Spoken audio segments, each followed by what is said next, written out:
Joining me now, the A-Team, Democratic strategist, former New Jersey gubernatorial candidate Michael Murphy, Wall Street Journal opinion page editor James Toronto, the executive director of the Independent Women's Forum, Sabrina Schaeffer, from Washington, D.C. tonight. Sabrina, we're talking about numbers here tonight. These poll numbers look, well, monumental, that are staring squarely at Governor Romney in Florida and Ohio and Pennsylvania. How concerned are you?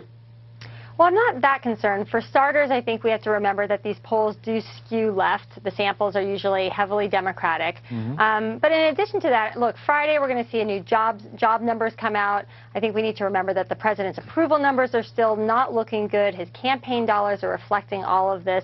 I think that this should light a little fire under Governor Romney's campaign, but I don't see this as the end game. I think people are paying attention right now, and so he's in their state and they're reflecting that. We can still say early days, even though we've got just over 3 months to go.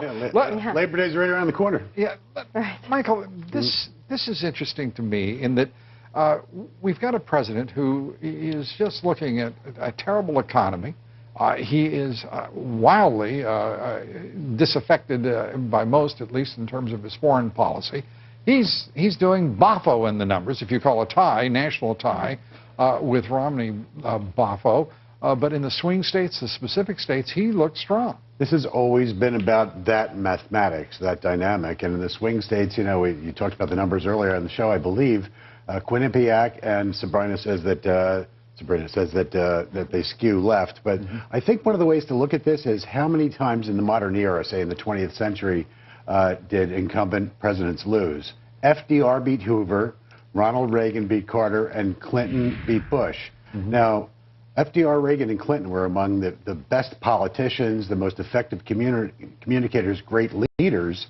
You know, Clinton took a little while for the people to appreciate him. Yeah.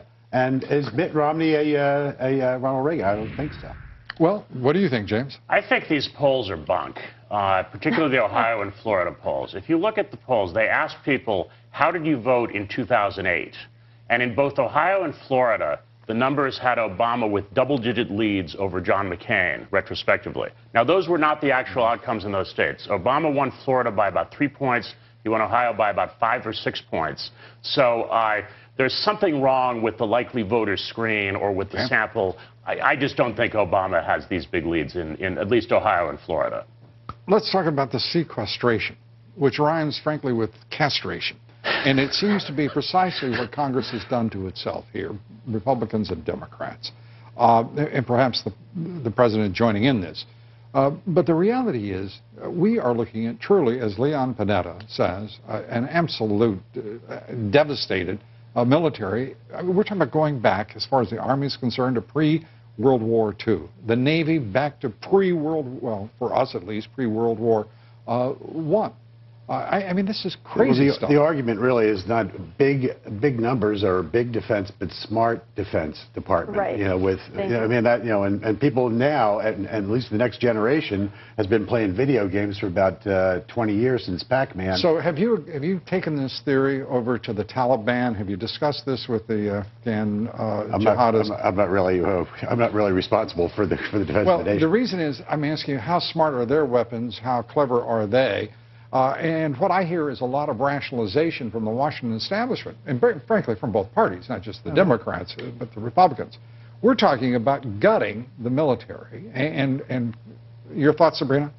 Well, I'm just, curious, when we have a national debt that is almost $16 trillion, I can't imagine that the Defense Department is immune to waste. And I have to think that there are lots of areas there, as in other government agencies, that can be cut. I think we need to be smart about it, but I don't think that we should look at the Defense Department. Is that why then we're going to do these cuts across the board? I mean, that seems brilliant. Yeah, I'm with you on this. Yeah. I beg your pardon. Sabrina, do you want to finish? No, I mean, I just think it sounds like we're on the same side. I mean, I think that we need to be smart about cuts, but I think that we shouldn't have this sort of golden aura around the Defense Department. This was a sort of game of chicken that Congress played, because they, you had the House on one side, the Senate and the President on the other side. They couldn't reach a reasonable compromise, so they sort of kicked the can down the road and came up with this doomsday scenario, which it looks like we're now going to face. Yeah, I've referred to this sequestration as the budgetary equivalent of fast-track authority in trade negotiations. It's that irresponsible, I truly believe, on the part of the Congress to abrogate its responsibilities. Thank you so much for being here. James, good to see you. Sabrina, Michael, thank you. Thanks. Up next, we'll